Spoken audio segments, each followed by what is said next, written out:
easily if we are empathic. Compassion arises in our mind quite easily when we are with those that we love, our friends, our family, the people that we feel close to, the people that we feel connected to. Compassion comes quite easily.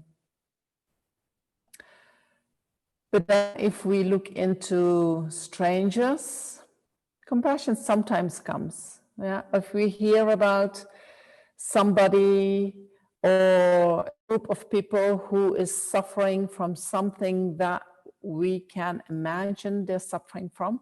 For instance, I don't know, if there are big droughts, if there are many people very hungry, and we see pictures and we hear stories, especially when we hear very personal stories, our compassion can get triggered and we feel like, I want to help. I want to help to relieve that suffering.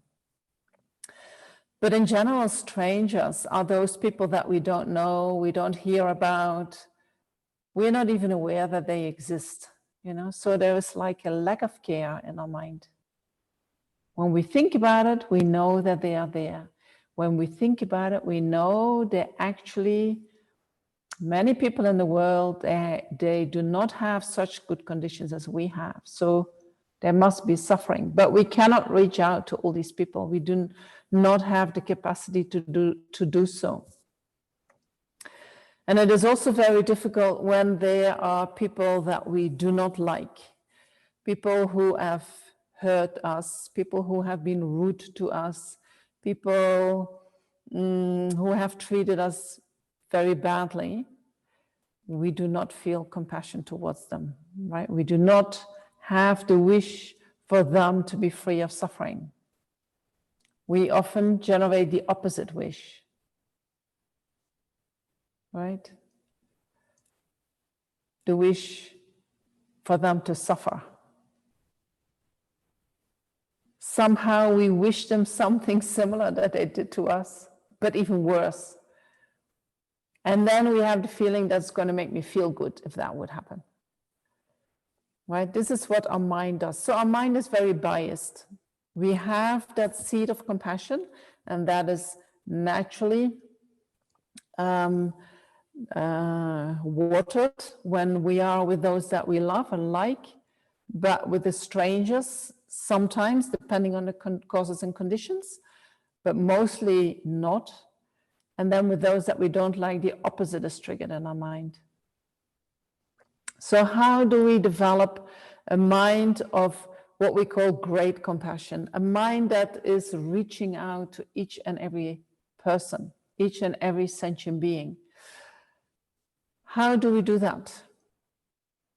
You know, we have to go somehow beyond our personal limitations. So for that, we have to look into our biased mind. How does our mind work? And how come that we have compassion for those that we like, and we have so much trouble developing compassion for those that we do not like? That all has to do with how our mind works, how we find happiness, how we find freedom from suffering. So we look into that more deeply the day after tomorrow. I will touch sometimes on aspects of it today and maybe tomorrow, but the day after we go really into that mechanism that creates our biased mind. So developing great compassion means that we develop the wish. So this is where we eventually want to go, right? Great compassion is from great compassion, bodhicitta arises in the mind. Great compassion is the wish for all sentient beings to be free from suffering. And some people say great compassion is even a step more. Great compassion is the wish to protect each and every sentient being from suffering. So there is more activity involved. Wishing to protect is more active than wishing others just to be free from suffering. So these are two ways great compassion is defined. And in general, we say that in order to develop bodhicitta, we want to have the great compassion that wants to protect sentient beings. So the great compassion of the Bodhisattva is the wish to protect.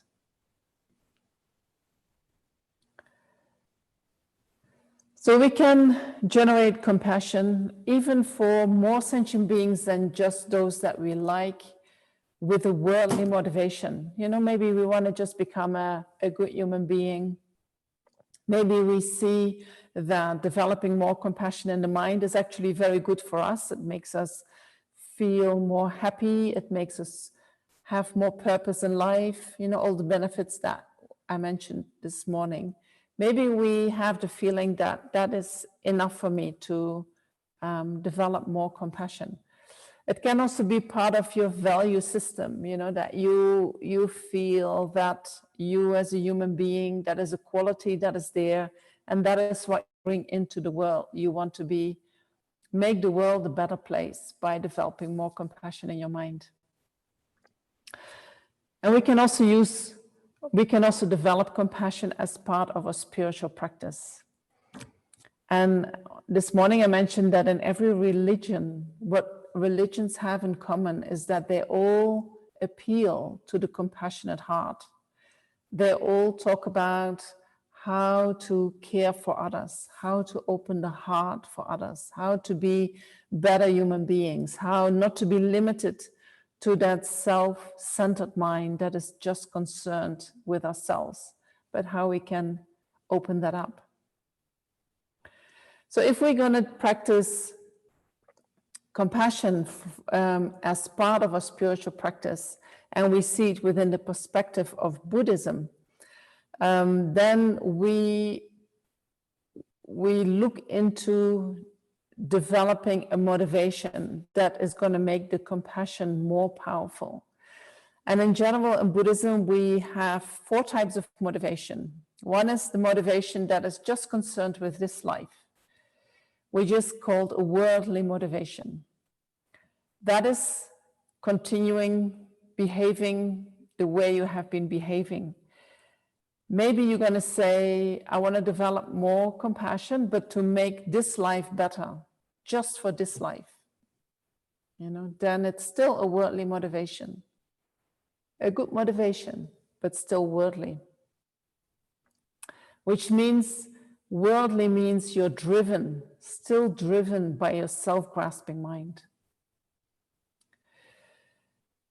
So if, according to Buddhism, if we want developing compassion to be really part of spiritual practice, we need to extend that motivation beyond this life. We need to have a purpose for developing compassion that is bigger than just this life. So the motivation for doing it needs to be not of this life. So what kind of options do we have? You know, and if, as you know, in Buddhism, we talk about past and future lives. So one way of developing the motivation is that we do it for the happiness of future lives. So what can I say about that? For me personally, this doesn't work. And it's not that I do not believe in future lives, but somehow, you know, future lives are not visible. So it is not so easy just to think, oh, I'm going to work for the benefit of future lives, you know, to make my future life better. I still feel like I want to make my life better. But that's very personal, you know. But one thing is that working for the benefit of future lives means that I'm not just working for this life. I'm somehow aware that this life is not just it. And tomorrow we will talk about how, what kind of practice that can support the notion of this life is not just all there is. You know, so we can generate a motivation like that goes beyond this life. Then other motivation that we can develop is that I want to practice compassion because I want to become totally liberated from all suffering for myself. I want to become liberated from what we call samsara, or cyclic existence. And in order to do that, I need to realize the nature of reality. But in order to do that, I also develop compassion. And so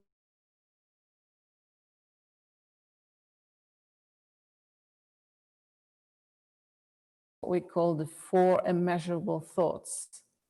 They wish all sentient beings to be happy, and they wish all sentient beings to be free of suffering.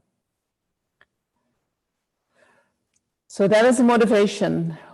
Then we can generate even a bigger motivation. And we say, I want to be liberated from all my suffering. I want to be liberated from cyclic existence or conditioned existence, but I do not want to do it just for my own sake. I can see that there are so many sentient beings who are suffering from exactly the same thing as I'm suffering from. And with all these sentient beings, I have a connection. And we will talk about how we can think about that connection later in the course. But somehow we are all interdependently connected with each other. And so realizing that, then just working from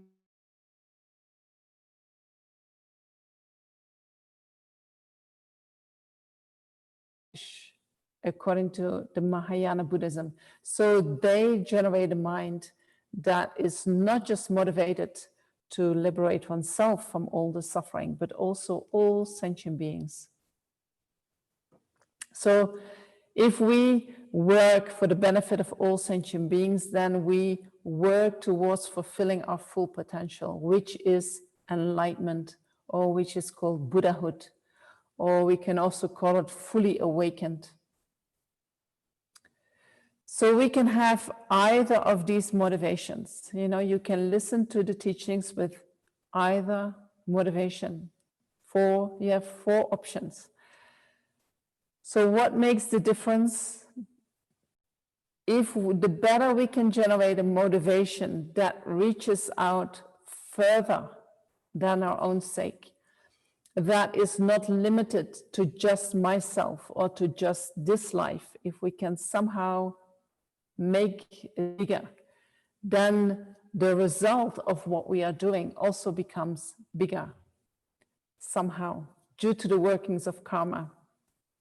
So if I listen to teachings or think about teachings or meditate on teachings, and I really have in mind that once I really understand these teachings, I wanna give it to everyone, then whatever merit I create is not just the merit that I created by doing this for myself alone, but I also created for the merit. I also create a merit for each and every sentient being that I had in my mind. So the more sentient beings I have in my mind, the more merit I create with my action.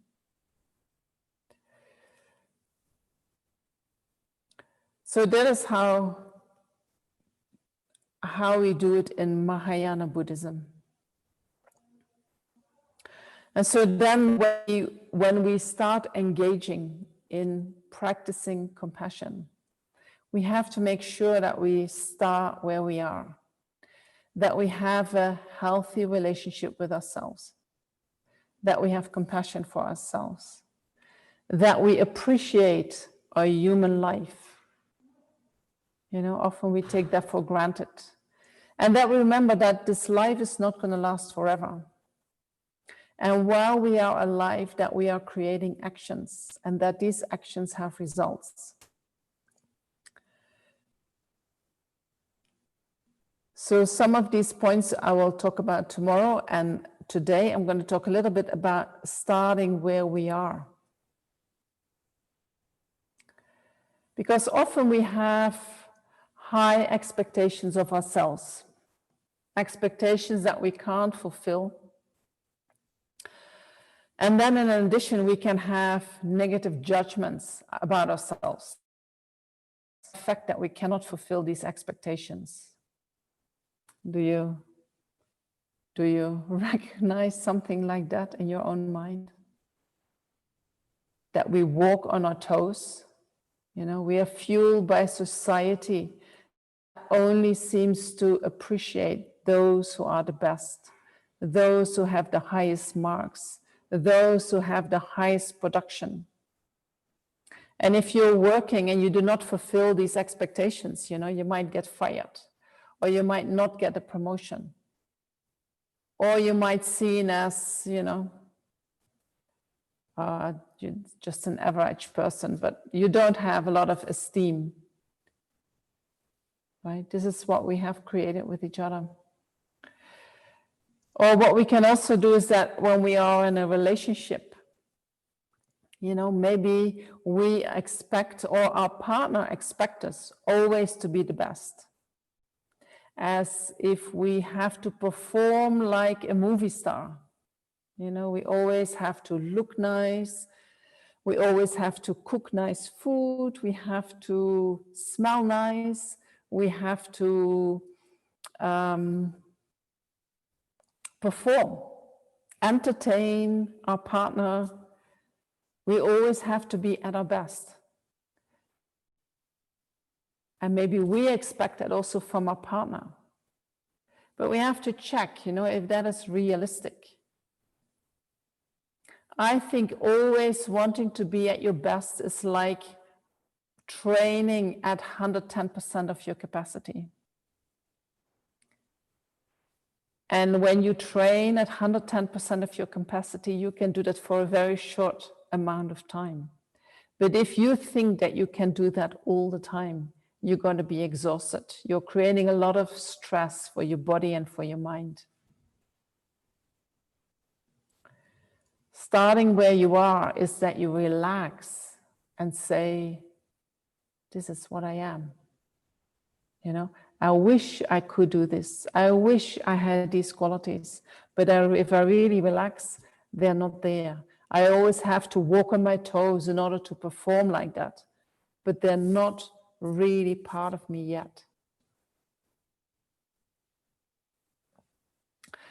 If we put up the expectations for ourselves, you know, and we cannot perform on that level, when we are not at our best, when we fail, we even have the tendency to beat ourselves up. Right? We use harsh words. Words that we would never say to a friend or even to a stranger.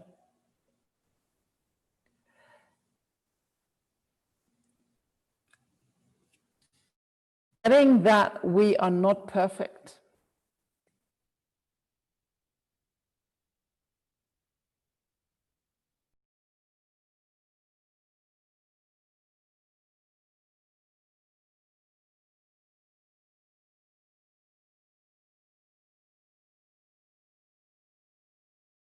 This planet has some kind of,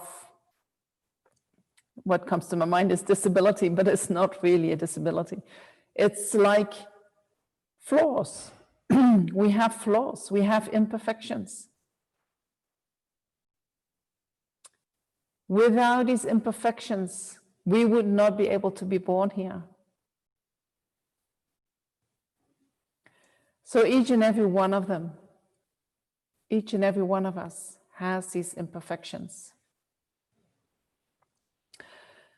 How do we relate to these imperfections, especially our own imperfections? So if we want to practice compassion for all sentient beings, we need to first open our heart to ourselves, and somehow we have to open our heart for our imperfections and relate to these in a manner that we are completely okay with them. That's a challenge, isn't it? So I would like you to do a little bit of journaling with respect to this. And for those who were not here this morning, I'd like you sometimes to write things down. I will give you some questions and that you can answer them for yourself in order to help you connect with what we are talking about in yourself. You know, because everything that we are doing is living in yourself. The imperfections are in yourself and the perfections are in yourself. And the capacity to transform your imperfections are also in yourself. So I'm going to write down some questions. I'll put the questions in the chat. Let me have a look, open the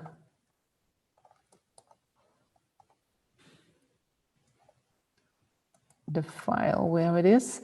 And so the questions, what I would like you to answer is, how would you describe the relationship with yourself? And the second one is, how do you treat yourself when things do not go as you wish? What do you say to yourself? And then you can say very short, how would you treat your best friend if he or she makes mistakes or does not do what you want to do, does not do what you want? And then if you know what you say to your friend, then can you say that to yourself? So I'm gonna copy the questions and then put them in the chat box. Okay, there they are. And I'm going to give you 10 minutes time to write down, and then 2 minutes before the end, I will tell you that you have 2 more minutes to go. All right? Is everyone clear?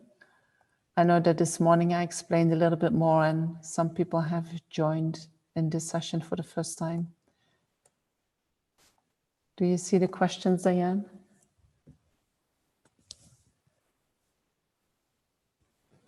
Oh, wait, did I not send them? Let me try again.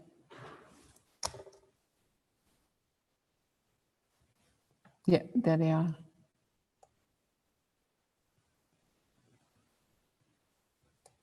Oh yeah, okay, cool. So I give you 10 minutes.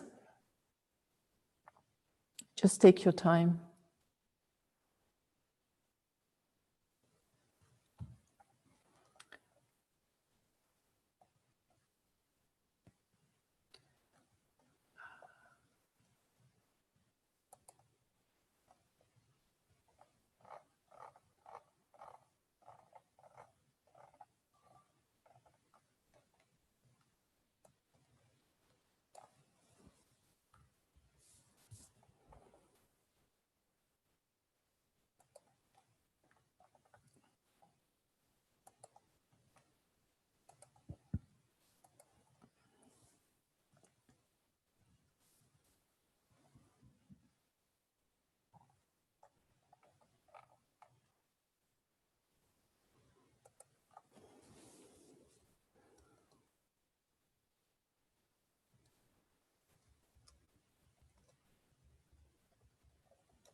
We have 2 more minutes.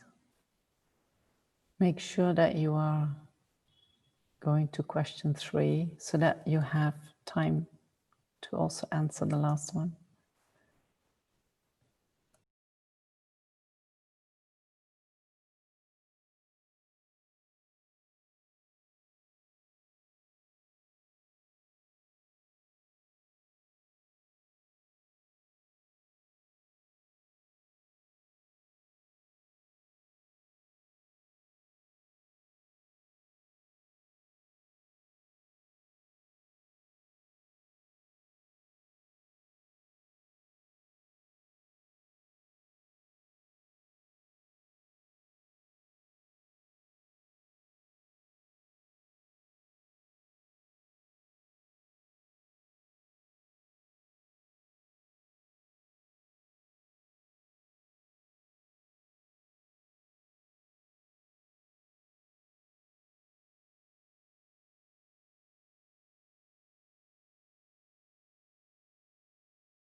You have half more minute, 20 seconds.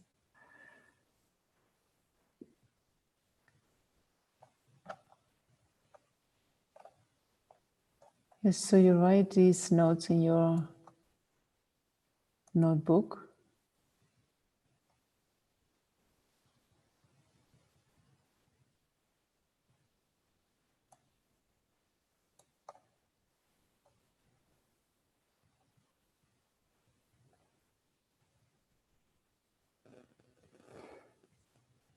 And then we stop.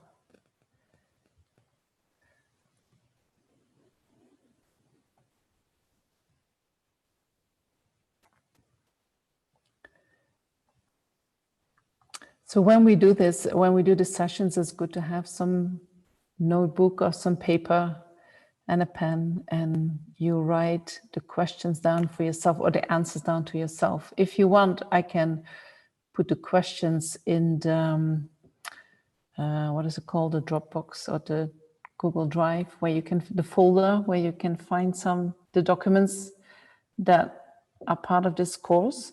I don't know, would that be helpful if you have that? Can I have a yes or a no? Maybe I'll put them in there, and then if you need them, you can take them. Thanks. Did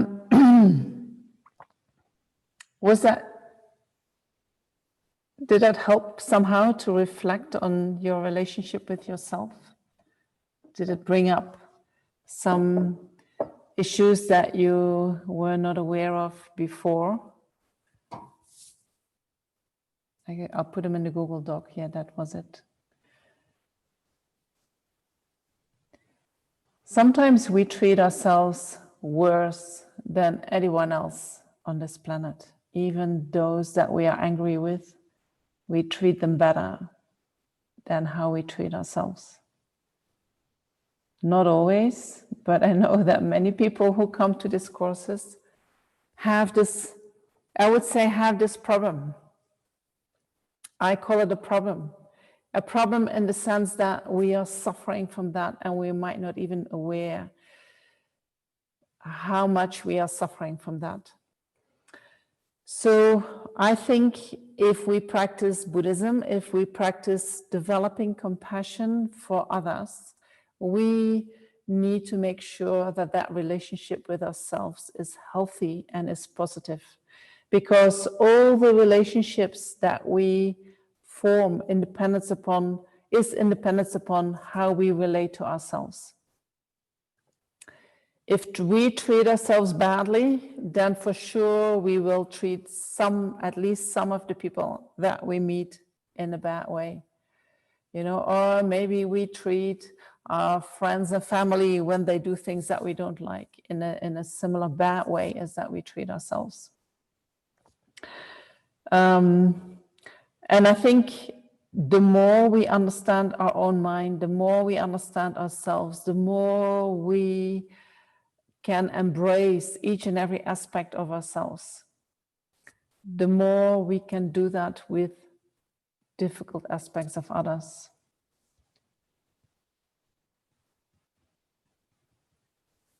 Yes, we can do a lot of hurt to ourselves in the name of love.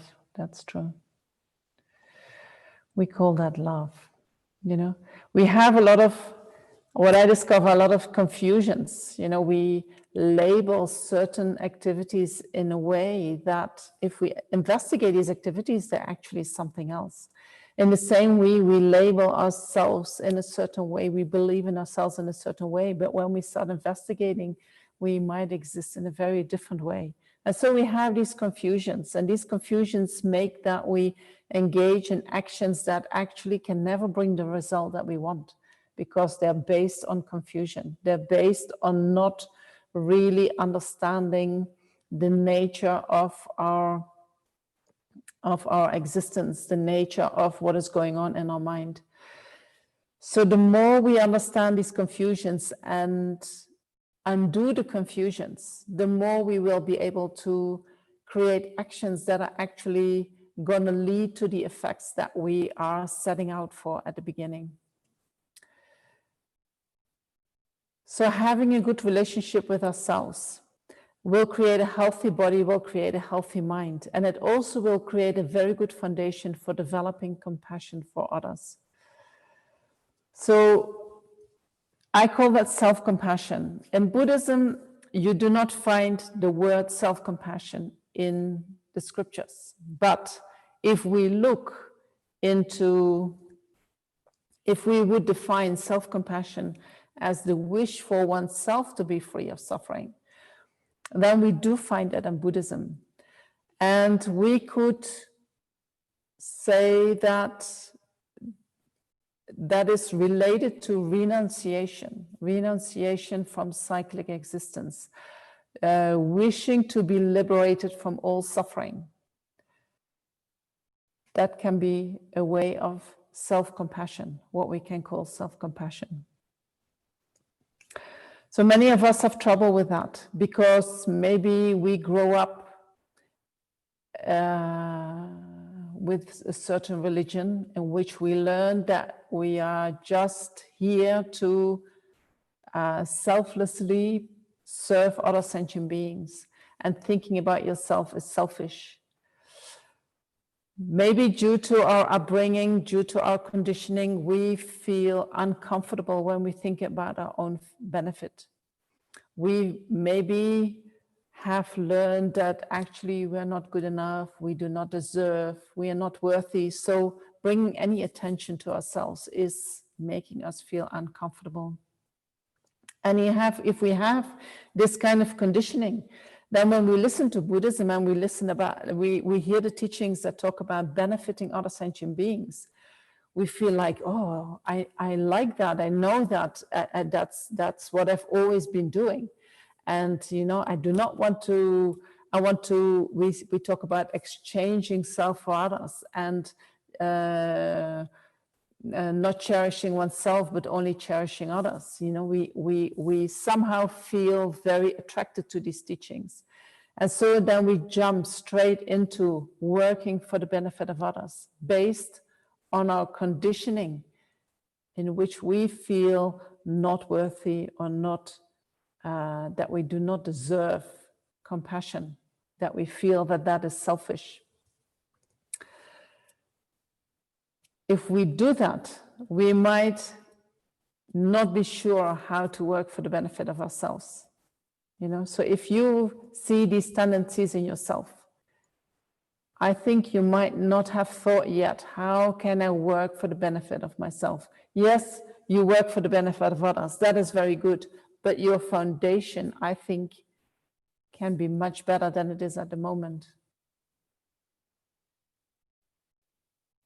So we're going to talk about how compassion and kindness for ourselves and ego, what they have to do with each other, you know, how they relate to each other. So what I would like that at the end of this course, that you have a very clear image of what healthy self-compassion is, and in a way that it is in line with the Mahayana teachings, you know, that it's not contradictory.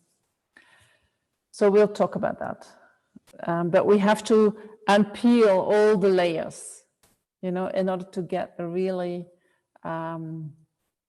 good foundation.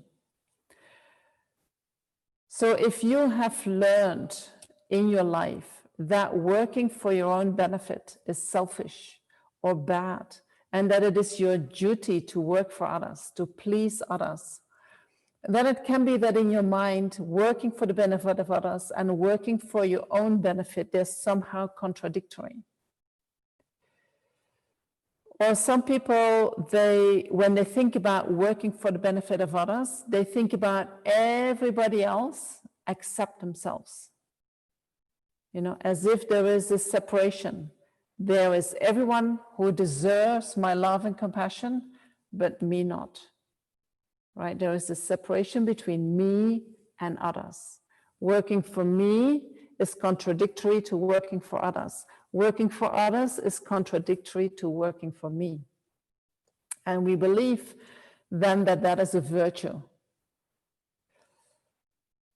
But in Buddhism, we say that the best way of working for yourself is to work for others, which means that we do work for ourselves, not just by pushing ourselves away.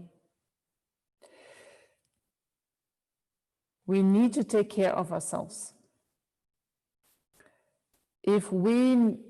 The best way of taking care of oneself is to work for the benefit of others, and working for the benefit of others eventually leads to developing our full potential, leads to the fact that we become a Buddha.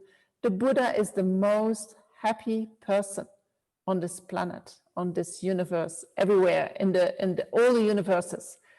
When you are a Buddha, you have achieved a state where you have eliminated all the disturbing emotions, all the mistaken appearances, and where you have developed all the qualities. And the way you feel is you are in perfect bliss all the time. So working towards that means that we become more happy, more happy, more happy. Right? It is not that we have to push away our own happiness, and then maybe in the last minute before we can become a Buddha, suddenly this happiness is there. It's not like that. While we are on the path, we should become more happy, more happy, more happy. The more practice we do, when we do it in a healthy way, it should make us more happy, even if that practice is focused on the benefit of others. If we somehow renounce ourselves and our own happiness in a way that we don't give it any attention, that we and we have not yet developed the understanding about the whole Buddhist path where everything fits, then it can be that actually inside you feel that you're working at the cost of yourself. You're doing all these things for others, but then if other people don't say thank you to you, you feel some kind of grudge.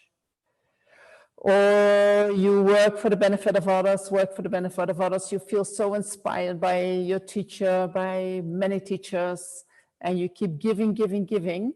But if you somehow do not take good care of yourself, at a certain point you're gonna feel empty. You feel like, you know, I've given everything away and nobody ever cares about me. Nobody ever gives anything back to me. You get a burnout, a compassion burnout. Or you might say, oh my gosh, this Mahayana path, you know, that's too much for me.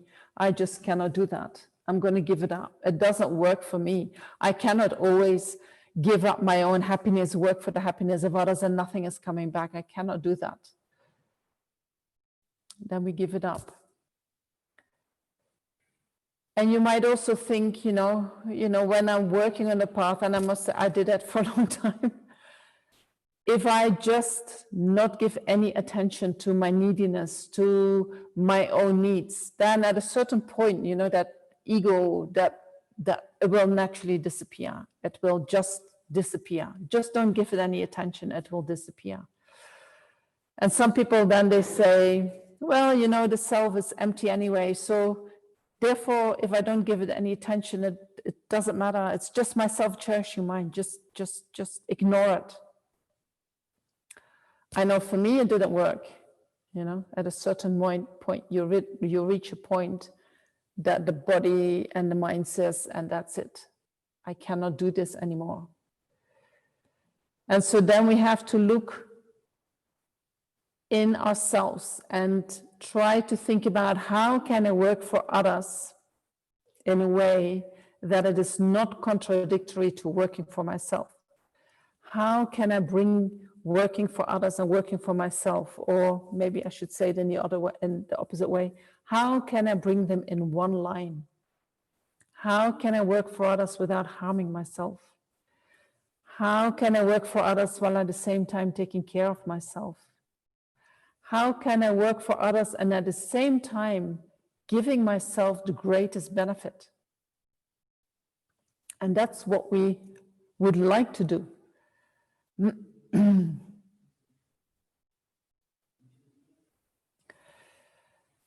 So if we want to get enlightened, if we want to develop our full potential, what we want to do is we want to transform each and every aspect of our mind into the mind of a Buddha. So all our imperfections are part of that. We're not going to say, you know, I want to become really, you know, have all these beautiful qualities, but that part of me that I don't like and that I believe is not so good, I'm just going to ignore that, and then maybe one day that is going to disappear.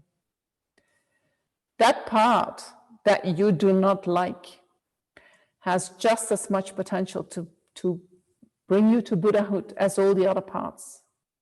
There is no difference in the potential of every aspect of you for becoming part of the Buddha mind. We cannot push aspects of ourselves away. We have to look at each and every part of ourselves and recognize its potential, and then recognize how we can transform that so that it becomes part of the path towards becoming a Buddha, towards fulfilling our full potential. So all these parts that you have pushed away, that you thought that you do not have to look at. Thanks God, now you found a path. I do not have to look at myself anymore. You know, I'm just going to focus on all sentient beings. All these parts we're going to look at because they're going to build your foundation for developing compassion to each and every other sentient beings. All sentient beings are living with so many imperfections. And so if we are intolerable with respect to our own imperfections, we're also not going to like them in others. We somehow will have expectations from others where others cannot live up to. So starting where we are, you know, really checking where we are, who we are, and then embracing each and every aspect of us. So self-compassion is a very specific term for a specific mind. And we have many minds that can appear kind of similar, or we might confuse them with self-compassion. And we have to be clear, you know, this is self-compassion, but this is not self-compassion. For instance, our self-absorbed mind, kind of narcissistic, all about me. It's all about me. Everything is about me. I can believe that that is self-compassion because I can take care of that me all the time. But if it's always about me, if it is always about my needs, then maybe there is no room for anybody else in our mind. So being so self-centered. Self-compassion is not self-centered. Self-compassion is the wish for oneself to be free from suffering. But what we need to do in order to accomplish that wish, we need to apply a method that is really going to help us to be free from suffering. Following the self-centered mind, I need, give me what I want. That self-centered mind is not the same as self-compassion.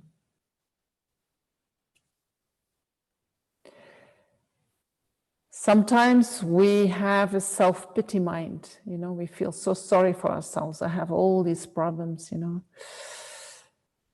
we think about it again and again and again. That's self-pity. That's also not self-compassion. Self-pity is if we go into, oh, poor me, poor me, poor me, we somehow disconnect from, the knowing that what we are experiencing is just a shared human experience. It's just something that human beings experience. You can say, why me, why me, why me? Well, why not you? There's so, for many things we believe, oh no, that's not going to happen to me. That's not going to happen to me. And then it happens to me and we say, why me? How come? Why me? As if we have been chosen to experience this kind of suffering. Oh, how come that it is befallen on me? Poor me. That's not self-compassion. That's the self-cherishing mind. Believing that your suffering is bigger than other sufferings. Believing that you are so special that you should never experience this kind of suffering. You should be free of that. How come that you get that? You don't deserve it. Nobody deserves it. Self-compassion is also not self-gratification, where we treat ourselves. Oh, I feel so miserable. I go and lay on the couch and I eat and drink whatever I want. I'm going to give myself a treat. That is real compassion. That is taking care of myself, No, that's not self-compassion. Sometimes it can help us to get through something, but it is not self-compassion.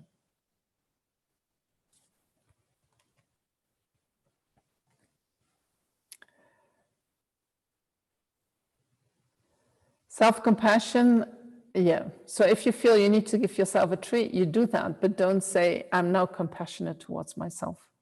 That's a confusion.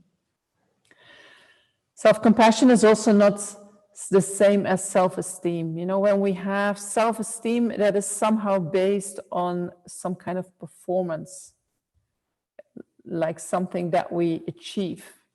That makes that we have self-esteem. While self-compassion is just understanding and accepting yourself with loving kindness the way you are.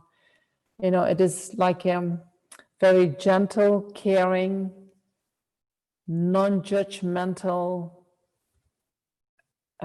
attitude coming from your heart towards your own suffering and needs, not based on anything else.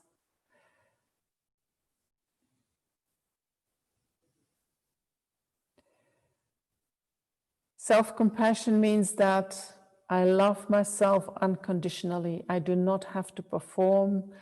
I do not have to fulfill any expectations. Just because I'm alive, because I have a body, because I have needs, because I have suffering. My attitude towards that is that I want you to be free from suffering, and I want that all your needs get fulfilled. But what that means, we'll talk about that later. So that's not my immediate needs. I'm talking about also all the needs that you can imagine. The need to become as happy as you can. The need, Lama Zopa sometimes says, because we go to him and we say, but I have needs, I have needs, and I can't fulfill my needs when I do this practice. And he said, sentient beings need enlightenment. That is their main need, because we all want to be happy, So what is the main, or what is the biggest happiness that we can find? It is the happiness of enlightenment. So seeing that you have that potential is part of your self-compassion.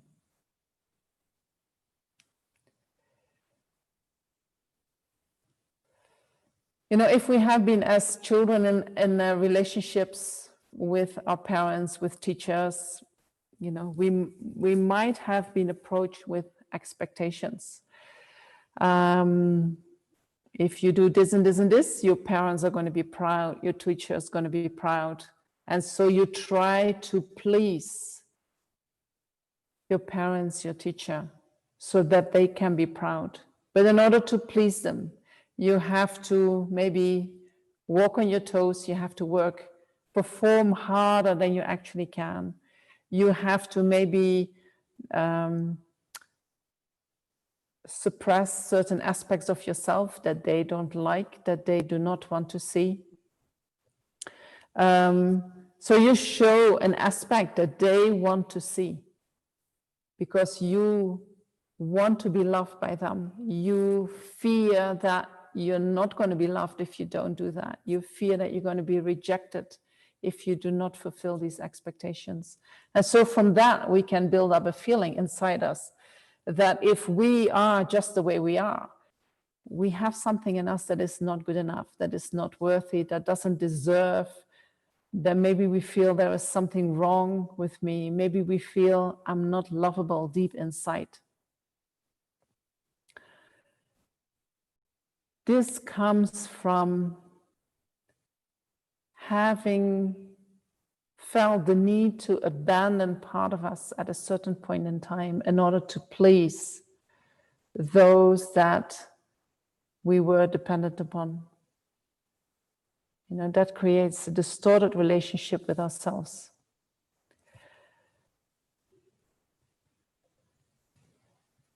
So due to that, if we have to abandon parts of ourselves because they were not liked or something else was expected, we might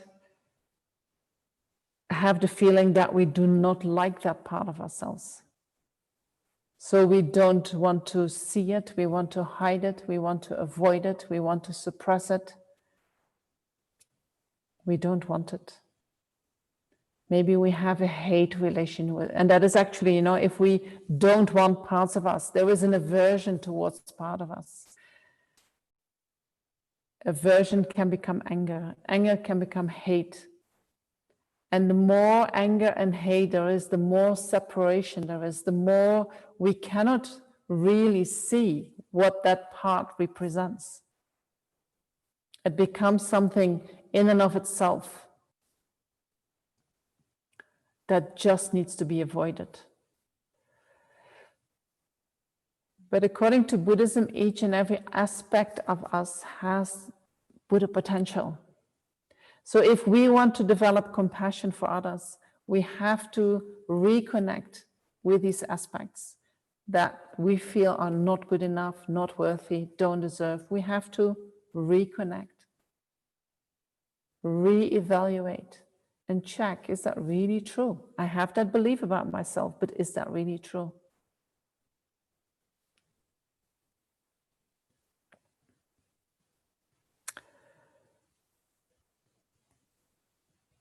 Let me see at the time, yes. So once we accept ourselves as we are,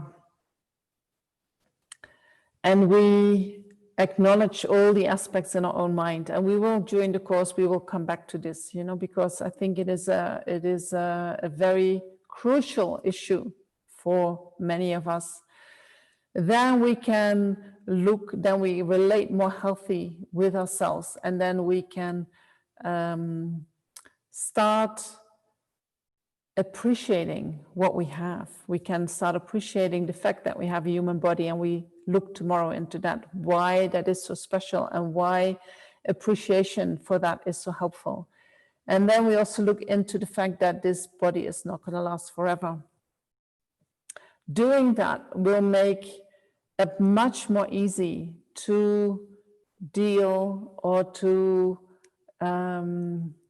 transform that method that we have at the moment, that method that with which we try to find happiness, with which we try to avoid suffering, which in actuality makes us suffer even more, you know. So that will be more easy to address. And so we will do that on the third day, but I want to make tomorrow a foundation for that. All right. Let me have a look. There is another question. Is it okay if I answer these questions after your breakout group? So we're gonna, for those who are here now for the first time, we have a little time for journaling, and then we do during the teaching, and then the teaching is about an hour, 10 minutes. And then we have a breakout group where you are in groups of 4 or 5 talking about certain questions related to the topic in order to help you to deepen the understanding, to connect better with these aspects in yourself, but also to see that what is happening in our mind is not just specific for us. We share that with everybody. You know, we are actually very similar. And so talking about certain topics will help you to really experience that and see that. And that is much more powerful than that I tell you that. And so then after that we'll do that about 10 minutes, and then we do some questions and answers, and then we do a meditation. So the questions for the breakout group, Philippe will make some groups for you, and he will also send you there the questions, but I will say them now to you. So in Buddhism, we often talk about nothing exists truly. Nothing exists truly. So what if nothing in your mind truly exists, and you could make changes in your personality and belief system as you like? Which aspects of yourself would you like to let go of? Second is, what aspects would you like to adopt? And then the third one is, what do you need for this to happen? And then imagine that it actually happens. Who would you be? And I know these can be deep questions. And so what I want you to do is that everyone has, you know, maybe you think a little bit about it, and then if you feel that you can say something about it, you take the lead and you answer these questions. You can answer each question and then go around, that everyone has a turn to answer that question. You can answer all 4 of them, and then the next person gets a turn. You know, you decide that with each other, however it works for you. Okay, so I'm going to give you 10 minutes for that, and then we'll come back, and then I'll look at the questions in the meantime, and we can summarize the essence of that. All right. So, Philippe, are you there? Yes, I am, Venerable. Oh, he's not. Okay. I am here. I am. So how was the, yeah, I just thought maybe we do a quick poll. Yeah.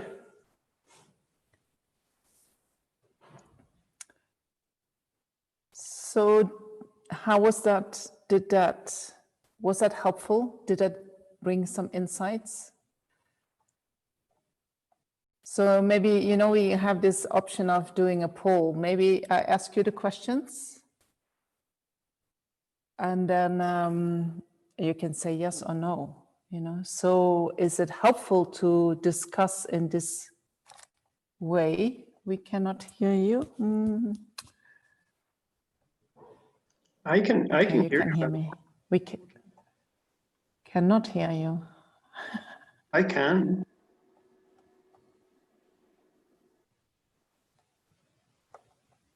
Yes, I can. Some people can hear me. Some people cannot hear me. So if that's true, then you have to check your own device. So Filippo put up a poll that where you can fill in yes or no. And so is it helpful to do these discussions? So you can fill in yes or no. Oh, it's helpful. Not helpful for one person. We did not get your questions in the chat. Is that right? You get it not in the chat as we have it here, but you get it. How did In the you get a kind of a message? They get a pop-up. In Yeah, your pop-up message. breakout room. Did you get the message there?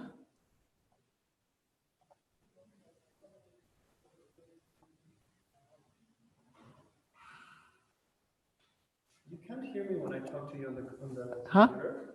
What? I don't know if your speaker is working. I was talking to you, but I don't hear you. Oh, it is off. I'll turn it on. Sorry. I can hear you now. So in terms of time, do you have enough time for the questions? And Filippo will put up another possibility. You can say there was no, not yes or no. I want to have the three options. I want to have. Okay, the one with the three poll. Yeah, sure. Yeah. Yeah. So do you have too much time? Do you have not enough time, or was it good? Too short. And for some people, it's good. So it was definitely not long. I think these were quite deep questions, you know, so I can imagine that maybe 12 or 30 minutes would have been better. So I will try to adjust that accordingly. Thank you for your answers. Only the third question popped up, the first two didn't. So for one person, it was too long. Okay. So we have to check what is going on there with the questions. We try to do that better tomorrow. And maybe there is an other way to do that. Let me think about that and we'll try to do that better. If I put the questions in the chat box, what I understand is that you do not see the chat box when you are in the breakout room. So putting the questions there is not going to help you unless you copy it straight away, or I can put them in the Google Docs documents. The questions that we do in the session, I can put them beforehand in the Google box. A couple of people saying that would be helpful, perhaps. What? A couple of people saying that would be helpful to have them. That would be helpful.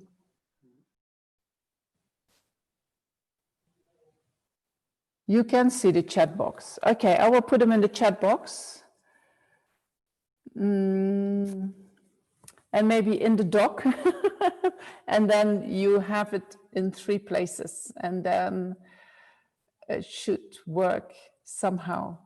And I understand that if you have the questions when you start, it is easier. But at the same time, I do not want you to think too much about the questions beforehand, so.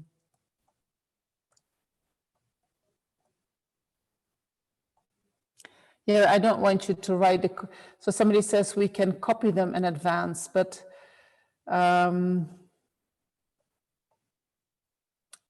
you can see them in the chat box, and I would prefer that. So I will definitely put them in the chat box, and then maybe also in the box with the documents, so that it will be available. All right. So did you come up with, if you think about, I can let go of all the problems that I have in my mind, everything that I'm holding on to, everything that I believe in, if I want to, I can change that.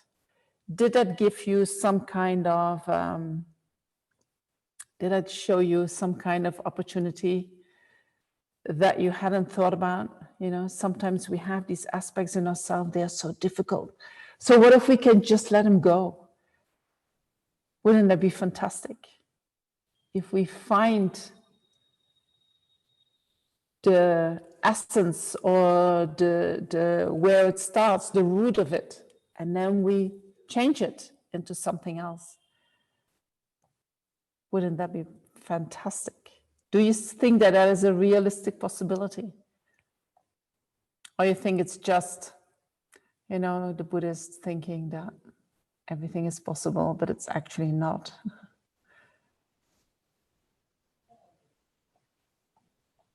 And you may write in the box if you want.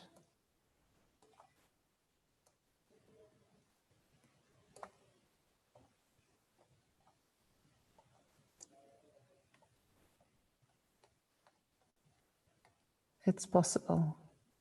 Good. It's possible, but I can't imagine it happening.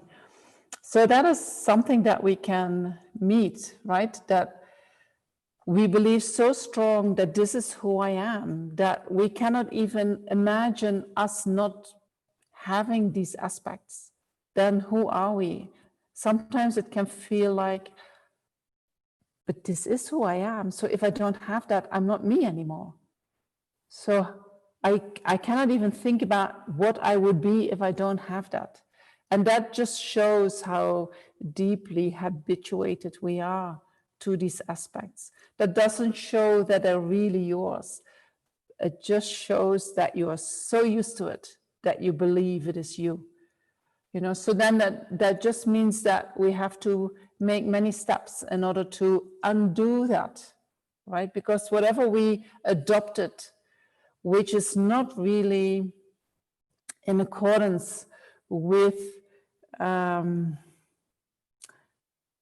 our Buddha potential, or even with qualities of a Buddha, we can undo, and we can train to adopt other qualities. Somebody says, absolutely, I can imagine that. I have transformed since the intro class. That is fantastic. So we hope it is. Definitely when we hear these teachings, it gives hope, right? That the misery where we're in, we do not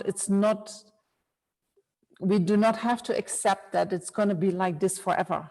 There is a possibility for change, and we might not be able to imagine that for ourselves, but people are talking about it. And we can also see teachers who have transformed their mind, who are a great example in having compassion for each and every sentient being. So therefore, there must be a way that we can train our mind so that it becomes that. So it is already great if you have hope that change is possible. As we have to replace these aspects which serve some purpose right now. Andreas, I'm not sure what you mean with that. It looks like certain aspects have a function, right, that we cannot let them go. But what we can do is we can check these aspects, and we can check what function they have, and then we can see if that function can be done better with other kinds of qualities. For instance, we believe that in order to protect ourselves, we need our anger, we need our defense, we need our aversion and say, stop this, you know, or we want to knock out somebody so that they cannot hurt us anymore. And we believe that is the best way to protect myself.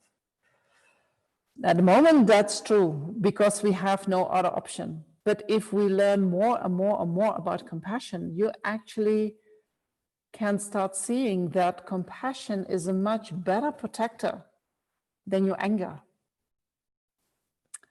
And the moment you can see that, and the moment you get faith in that quality, that really has the capacity to do so, you know, you develop more and more, then you feel more safe to let go of that anger. Then you can try, when difficult situations arise, to, instead of reacting from your anger, to come from a place of compassion and then see what happens.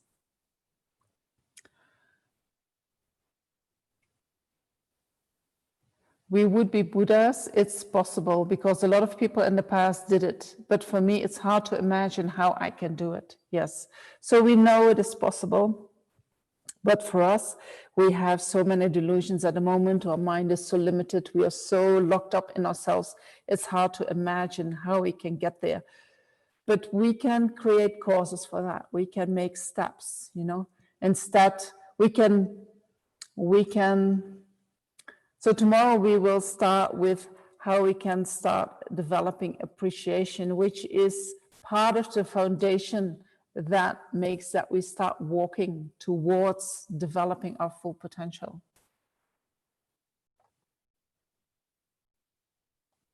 Can this be a question and answer period? It is a question and answer period. Function true. Yes, thank you. Okay. So there was a question from before. Let me just go back to that. So the great lamas, do they also have self-compassion? When I talk to lamas and they say, of course. How, for instance, Lama Yeshe says, of course you need to love yourself because otherwise loving other people is just going to be another drama.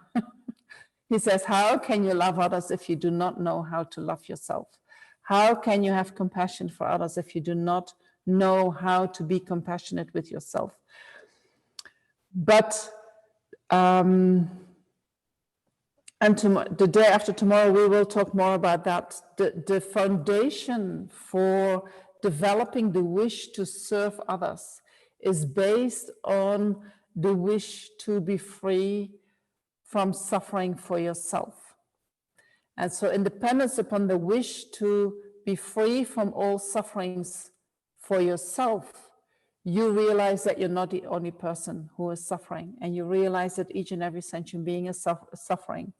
And independence on that wish, I want to be free of suffering, you generate a wish, I want all sentient beings to be free of suffering, which includes yourself. So how do you do that to get away from your self-focus? You know, our self-focus means I want to be happy and I don't care too much about you. My happiness is more important than your happiness. We want to get away from that because finding happiness in that way is very unskillful and is also not compassionate. So give me a few days to, you know, put all the, to, how to say that? To put it all apart so that you get a very clear understanding what we are talking about.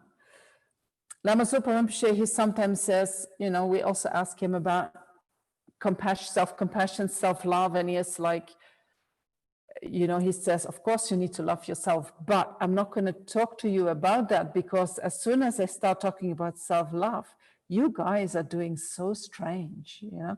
You start to behave in a way that I don't understand, and I'm also not referring to that. So it is our understanding what is self-compassion and the confusion that we have, and we mix it up with self-centeredness and with self-pity and with self-esteem. And so this we have to really become clear about. What are we talking about when we talk about self-compassion? So give me a couple of days, okay? Because we have been so habituated to a way of thinking which we need to undo, you know, slowly, slowly, slowly, slowly. I cannot do it like that. You know, it took me 20 years, at least 30 years to see like, oh, this is what I'm doing and it's not really working because of this and this and this and this and this. And that is just due to our conditioning. You know, we hear things and our mind does something that is not really the intention of what we, of the teachings. So I was thinking that monks and nuns and lamas do not only serve for others, you know. Actually, monks and nuns, you become a monk and nun for your self-liberation. But then within the Mahayana tradition of Buddhism, we become monks and nuns, yes, for self-liberation, but we do that so that that becomes the foundation of being able to help each and every sentient being. And monks and nuns, they have, you know, although we say that is what we would like to train our mind in, that doesn't mean that when you become a monk and a nun that your mind is like that, right? We are just committed to the training, but we are just as deluded as all of you, you know? We're all in the same boat. So therefore, when we strive to become better human beings, that will go hand in hand with being self-compassionate. They're not contradictory. When something is beneficial for you, beneficial in the big sense, it is also beneficial for others. When something is beneficial for others, it's also beneficial for you. They are in line with each other. They're not contradictory. In our mind, yes, they are contradictory. And so I hope in the next few days to help you undo that contradiction and see that if you understand it well, they are in line with each other. They're not separate from each other.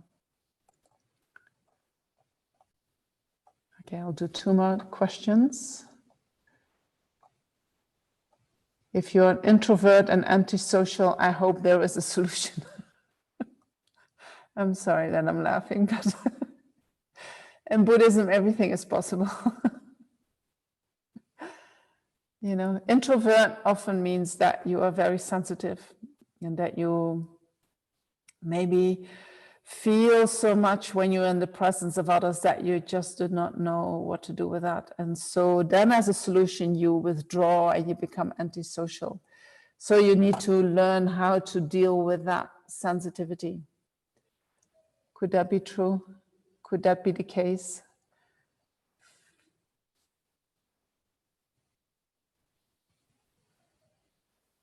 So somebody is suggesting a book, Compassion Conquers All, Teachings on the 8 Verses of Mind. Thank you for that. Then what about this question, for example, how can I love myself today, have natural compassion for myself today?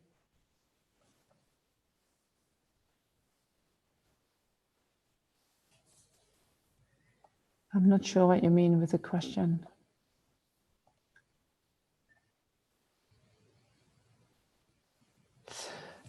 So how do we overcome the, So we will go to how we overcome the illusion of separateness.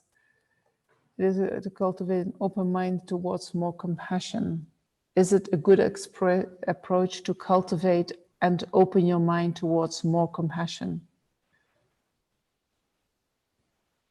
I think if we can wake up in the morning and, you know, sometimes you wake up and you feel like, oh, you know, you just feel like, oh no, I want to stay in bed and I don't want to get out and,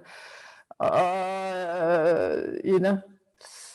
But then if we can sit and say, okay, this is just my self-cherishing mind, my self-grasping mind, it is in trouble, and I'm going to do some practices in order to help my mind to open up. And if we spend some time doing that, you know, and we will talk about how we can do that, then you set the tone for the rest of the day, you know. So I think it's very helpful and very useful to do so. Your day will be so much easier. Your day will flow so much better. There will be, you know, and sometimes when we wake up and we have this horrible feeling inside and then we have to go and meet others, it's very difficult to connect in a healthy way with that other person. And so then communication problems very easily come, other problems very easily come, obstacles come, nothing goes well, oh, you know, and then we say in the morning, oh, I already know this is going to become a very bad day. But if we take the time, 10 minutes, 15 minutes, to sit and somehow connect with that suffering, with that unpleasant feeling that is in our mind, and then from there help to transform it and open up the mind, our day might be totally different. And we might actually come home at night and think, wow, that was a fantastic day, you know? And then we think back, wow, but I woke up so bad. So that's what we can do in one day. And when we do this every day, the mind becomes more and more used to being open up, and we learn to trust that mode. Thinking about me and loving oneself, I think they are a little bit contradictory. Self-compassion is not all the time thinking about yourself. The way we think about ourselves with self-compassion is very different than the way we think about ourselves normally during the day. So on day 3, we will start talking about that, and then you can ask more questions if things are not clear. And we will also talk about the illusion of separateness, maybe. Well, we will definitely talk about the experience that we are separate, you know, but we are building the foundation, so we need to take time for that. If we have a good foundation, everything that comes after that is so much easier, you know. We like to jump. Oh, I want to open my heart. I want to hear all the teachings about helping others. But if the foundation is not good, it's going to last only very short. And so you make certain mistakes again and again, and you fall back due to that. You know, you get exhausted due to that. So the way I teach is, I want you to have a really good foundation, so that then the teachings of opening the heart become very easy for you. They become natural for you. They come in tune with who you feel you are. All right? That's just how I do it, you know. Before I became a nun, I was a physiotherapist, and I worked with little children, and I would always train the children in, for instance, the child cannot walk, you know, and then you have many physios, they walk with the child, until the child walks, and then they say, oh, we taught the child how to walk. And I thought, but there is a reason why the child is not able to walk. What are the causes and conditions for walking? And I'm going to train the causes and the conditions. And then at a certain point, the child can walk naturally. I don't have to teach that. Right? So similar, when we practice the preliminaries, the causes and conditions, so that compassion naturally can arise in the mind, it becomes so much more in tune with who you are. It is not something strange that you need to develop. All right, that's just how I do it. I hope you stay with me and give it a chance, you know, to let yourself experience that can be done. So that were all the questions. Thank you very much for all these questions. I like to finish this session with doing a short meditation on,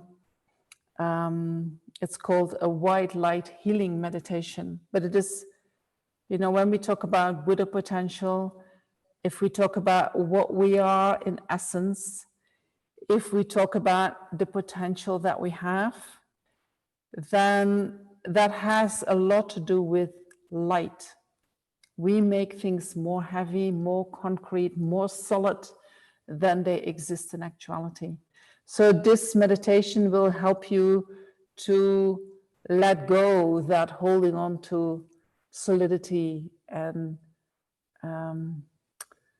heaviness, and make things more light, open up more. So it will be, I'll try to do 15 minutes max, so we go 5 minutes over time. But I think it's very useful to experience that. All right. So make yourself comfortable. Maybe you need to run for a pee-pee break. That's fine. And then when you're ready for the meditation, relax in whatever position you feel physically comfortable.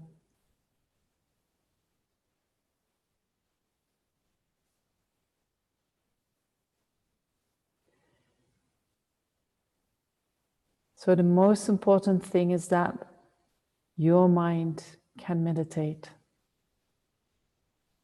That you feel so comfortable that your mind is with your body, that your mind is in the present moment.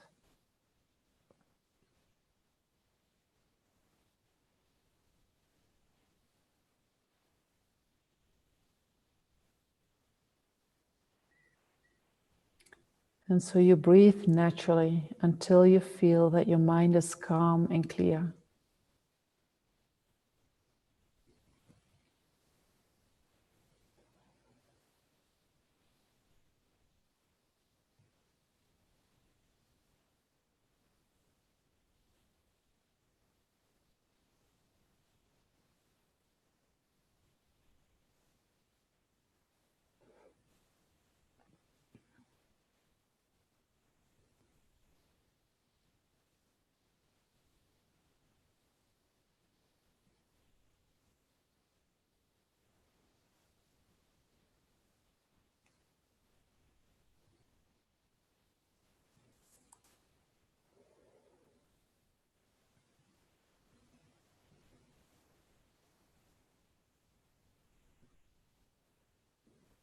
And then slow down your breathing.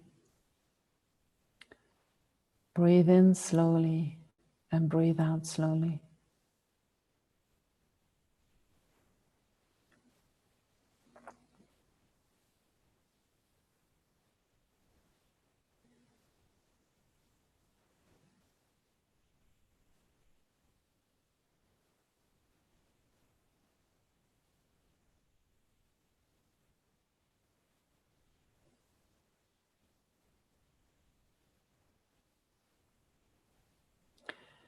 And then every time as you breathe out, visualize that all your present and future disease and all the causes of problems, your negative actions, your thoughts, the imprints on your mind, they all come out through your nostrils in the form of black smoke.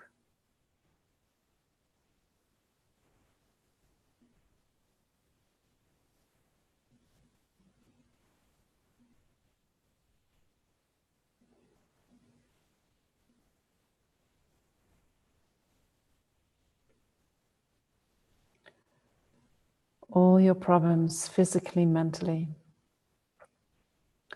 all the causes of these problems, you breathe them out through your nostrils in the form of black smoke. And that smoke, you visualize that it disappears far beyond this earth.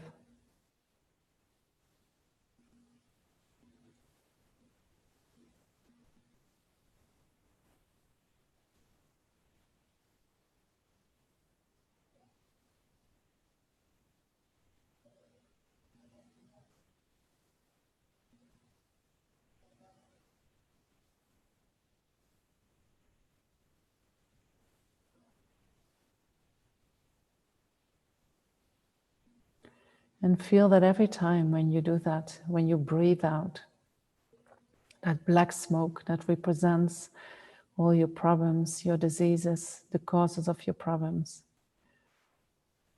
Feel that your body becomes more healthy. Feels that your mind becomes more healthy, more light, more free.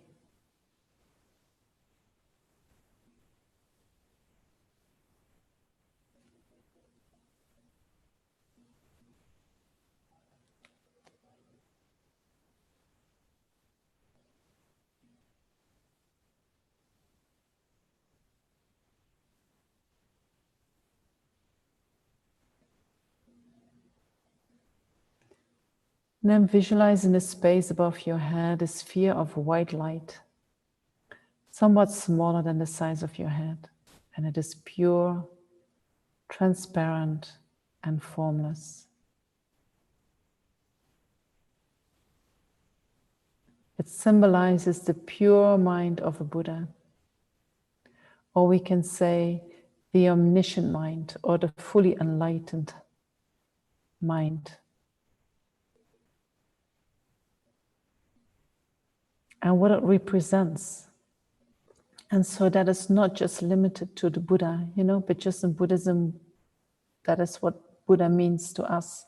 But it represents that light above your head, all universal goodness, love, and wisdom. It represents the fulfillment of your own highest potential. So concentrate on that light. It doesn't have to appear sharply. It is enough to feel its presence or to know that it is present.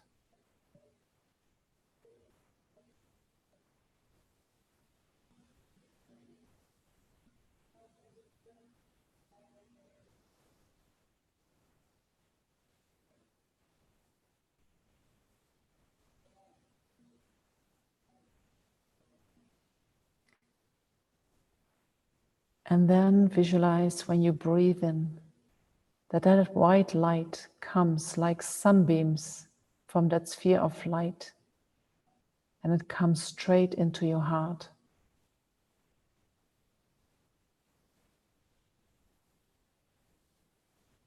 Every time you breathe in, that light comes straight to your heart, and then from there it begins to expand, slowly spreading to fill your entire body until it completely illuminates your whole body.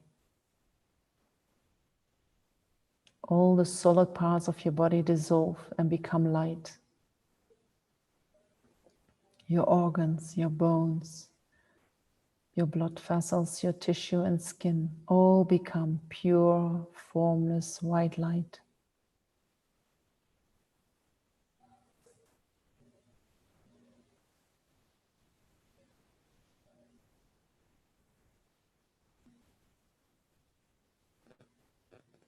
And with every breath you take, you keep visualizing that light coming from the sphere above you into your heart.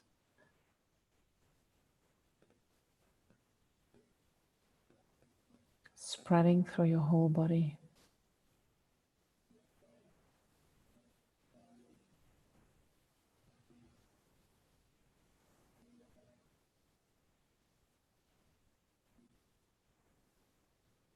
And when you feel that the light is pervading your body, concentrate on that experience. Concentrate on your body of light.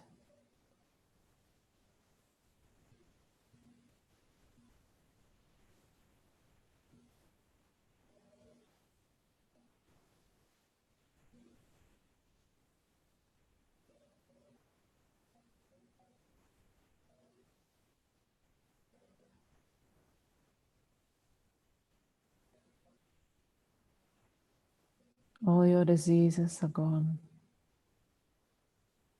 Your negative thoughts, your negative actions, all gone and purified.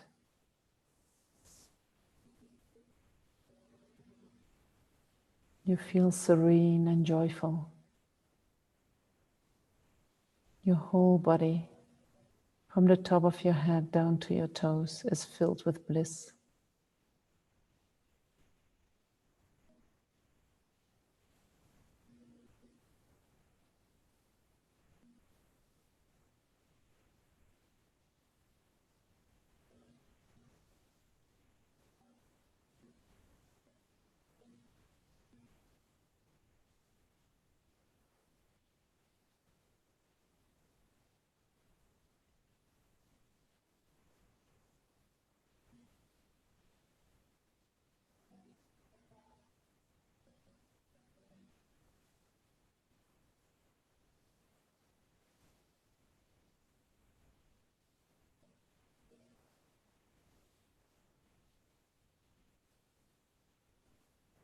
And if you somehow lose the image, just start again.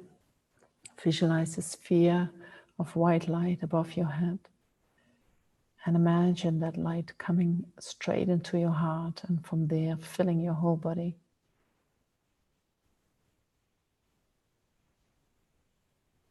And when you can visualize your body of light, you concentrate on that.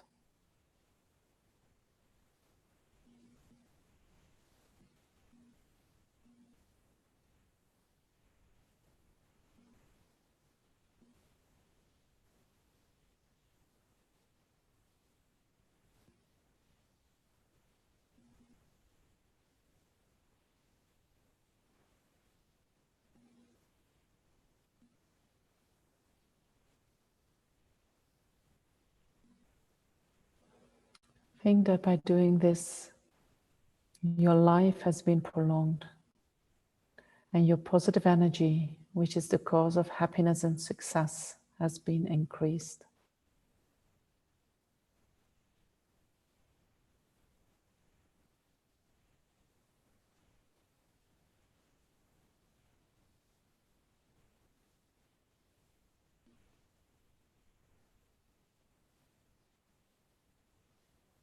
If thoughts or distraction appear in your mind, let them dissolve into light.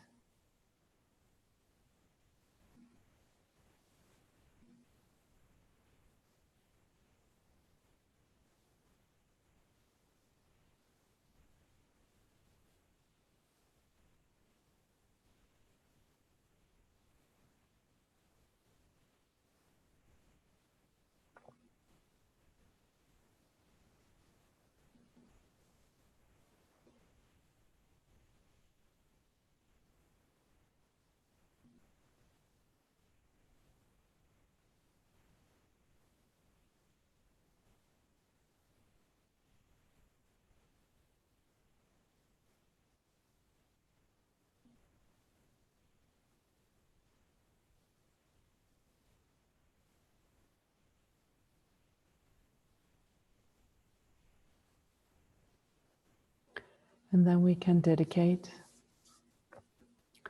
all the merits, all the positive energy that we have created by doing this meditation, by discussing with others, by listening, reflecting, all that merit we dedicate towards the happiness of all living beings. And we can pray or dedicate that merit, that positive energy that we have created today, that may become a cause for our compassion for all sentient beings to develop more and more until it fulfills its full potential. And so if we can do that, then we have a capacity that we can help each and every sentient being to be free from suffering.